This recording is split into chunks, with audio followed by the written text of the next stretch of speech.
Hi everyone, welcome back my channel. ಇವತ್ತಿನ recipe ಬಂದುಬಿಟ್ಟು egg curry ಹೇಗೆ ಮಾಡೋದು ಅಂತ ನೋಡೋಣ. ತುಂಬ ಸಿಂಪಲ್ಲಾಗಿ ಟೇಸ್ಟಿಯಾಗಿರುತ್ತೆ. ನೀವು ಕೂಡ ಟ್ರೈ ಮಾಡಿ ಹೇಳಿ ಹೇಗಿದೆ ಅಂತ.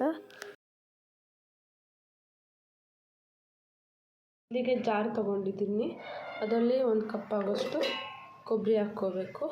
ಇದನ್ನು ನುಣ್ಣಗೆ ಗ್ರೈಂಡ್ ಮಾಡ್ಕೋಬೇಕು. ಇದರಲ್ಲೇ ಚಕ್ಕೆ, ಲವಂಗ, ಜೀರಿಗೆ, ಗಸಗಸೆ, ಹುರಿಗಡಲೆ 1 ಸ್ಪೂನು, ಇದರಲ್ಲೇ 1 ಟೊಮೆಟೊ ಮತ್ತು 1 ಆನಿಯನ್ನು ಸಣ್ಣಗೆ ಕಟ್ ಮಾಡ್ಕೊಂಡು ಹಾಕ್ಕೋಬೇಕು. ಸ್ವಲ್ಪ ಕೊತ್ತಂಬರಿ, 2 ಸ್ಪೂನ್ ಧನಿಯಾ powder, 1/2 spoon red chilli powder, turmeric powder,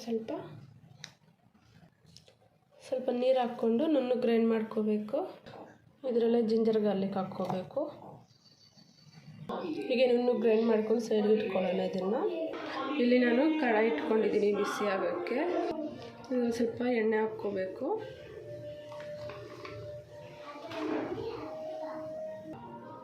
ಎಣ್ಣೆ ಬಿಸಿ ಆದಮೇಲೆ ಸ್ವಲ್ಪ ಸಾಸಿವೆ, ಜೀರಿಗೆ, ಕರಿಬೇವು, ಈರುಳ್ಳಿ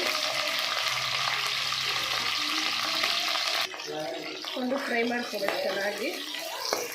ಇದನ್ನು ನಾವು ರುಬ್ಬಿಟ್ಕೊಂಡಿರೋ ಮಸಾಲೆನ ಹಾಕ್ಕೊಳ್ಳೋಣ. ಹಾಕ್ಕೊಂಡು 2 ನಿಮಿಷ ಚೆನ್ನಾಗಿ ಬೇಯಿಸ್ಕೋಬೇಕು.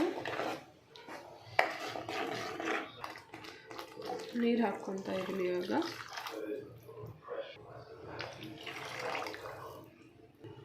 ರುಚಿಗೆ ತಕ್ಕಷ್ಟು ಉಪ್ಪು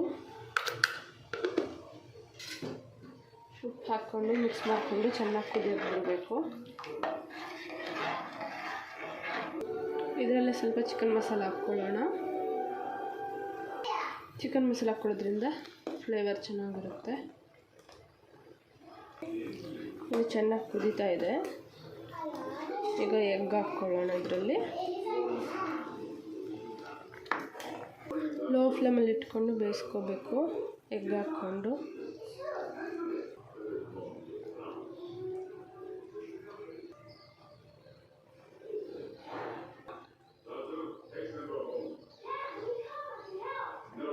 ಲೋ ಫ್ಲೇಮಲ್ಲಿ ಒಂದು 10 ಮಿನಿಟ್ಸ್ ಬೇಯಿಸ್ಕೊಳ್ಳೋಣ. ಲಿಡ್ ಕ್ಲೋಸ್ ಮಾಡಿಬಿಟ್ಟು. ಈಗ ಇದು ಬೇಯ್ದಿದೆ. ಇದನ್ನು ತೆಗೆಸ್ಕೊಳ್ಳೋಣ.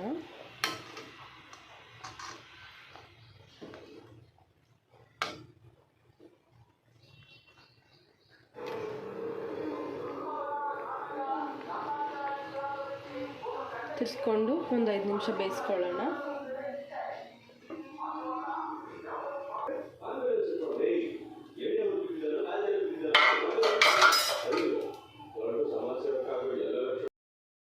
ಬಿಸಿ ಬಿಸಿ ಎಗ್ ಕರಿ ರೆಡಿಯಾಗಿದೆ. ಈ ರೆಸಿಪಿ ನಿಮಗೂ ಇಷ್ಟ ಆದರೆ ನೀವು ಕೂಡ ಟ್ರೈ ಮಾಡಿ ಹೇಳಿ ಹೇಗಿದೆ ಅಂತ. ಲೈಕ್, ಶೇರ್, ಕಮೆಂಟ್, ಸಬ್ಸ್ಕ್ರೈಬ್ ಮಾಡಿ. Thank you for watching my video. Bye.